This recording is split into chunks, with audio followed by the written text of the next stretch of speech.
Dia 24 de outubro é o dia referenciado, embora não haja nenhum dia internacional para alterações climáticas, nomeadamente em que as Nações Unidas chama atenção em relação ao seu objetivo de desenvolvimento sustentável 13 neste sentido. Há aqui alguns aspectos que eu julgo que devemos salientar. O primeiro é que há hoje em dia uma relação clara entre aquilo que é as emissões de CO2 e outros gases que chamamos gases de efeito estufa,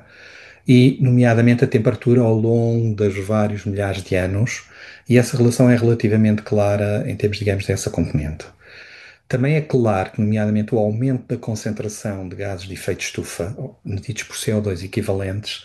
desde a Revolução Industrial, onde, nomeadamente, as quantidades que falávamos eram cerca de 280 ppm, eventualmente já ultrapassam valores de cerca de 400 ppm nesse sentido. E há trabalhos muito significativos, nomeadamente do Painel Intergovernamental para as Alterações Climáticas, ou IPCC, em que tem vindo a provar que a temperatura média do clima tem vindo a subir, nomeadamente e atingiu já cerca de 1,24 desde a era industrial. E que o ano de 2024, por exemplo, foi o ano mais quente. E percebe-se que, eventualmente, aumentos superiores a cerca de 2 graus em relação a esta era pré-industrial, ou seja, 1750 e outros, poderá vir a ter reduções catastróficas.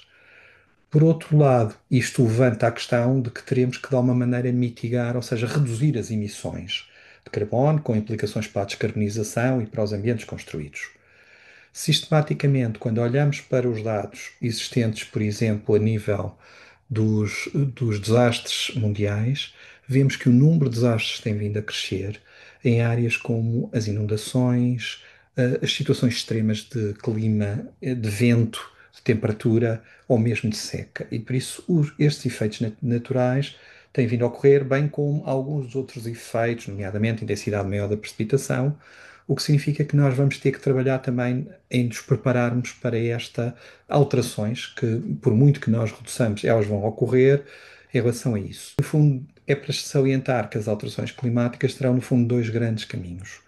O primeiro que tem a ver com a redução das emissões, a mitigação, em que, nomeadamente, aparece e está definido o roteiro da neutralidade carbónica até 2050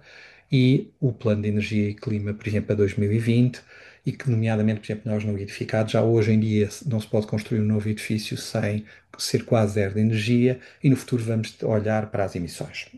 A segunda outra dimensão é preparar a sociedade e a adaptação, onde aparece a Estratégia Nacional de Adaptações Climáticas, cada região, como por exemplo o Plano Metropolitano de Adaptações Climáticas da área metropolitana de Lisboa, no Porto, ou até mesmo nos próprios municípios. E por isso são estas duas as grandes linhas estratégicas. Na mitigação, de alguma maneira, o roteiro da neutralidade carbónica cria grandes desafios, em que basicamente, no fundo, até 2050, a redução na área dos edifícios, que são responsáveis por mais de 30% da energia, podendo chegar a cerca de 40%, ou nas zonas urbanas, onde a mobilidade também tem um peso muito importante a nível dos consumos de energia e das emissões, vão de alguma maneira assentar muito na redução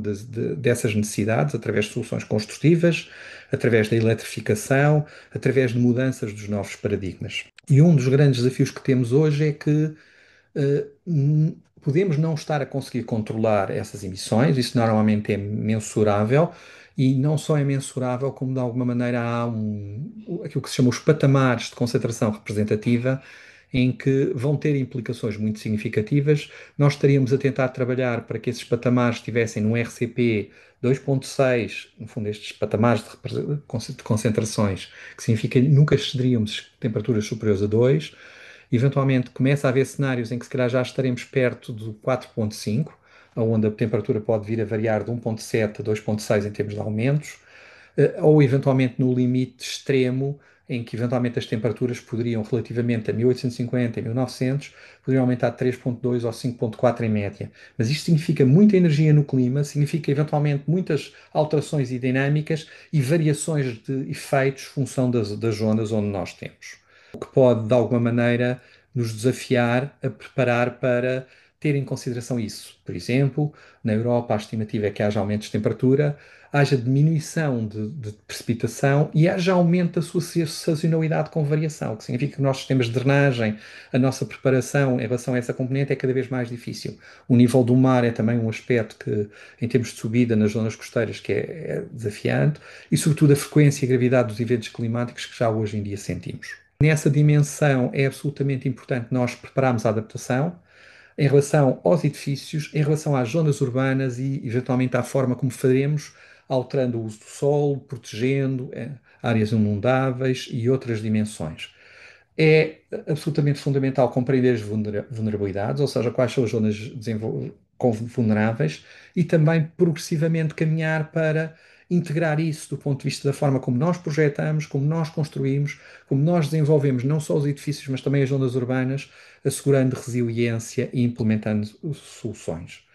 Julgo que a ideia é urgente, por um lado, intervir e é absolutamente indispensável nós termos uma abordagem integrada e operacional, quer na mitigação, quer na adaptação dos edifícios, das zonas urbanas e outros ambientes construídos. E isso, de alguma maneira, é mais uma vez o objetivo destes dias em que se alerta para estes componentes e dizer, bom, podemos fazê-lo e provavelmente teremos que o fazer de forma consistente.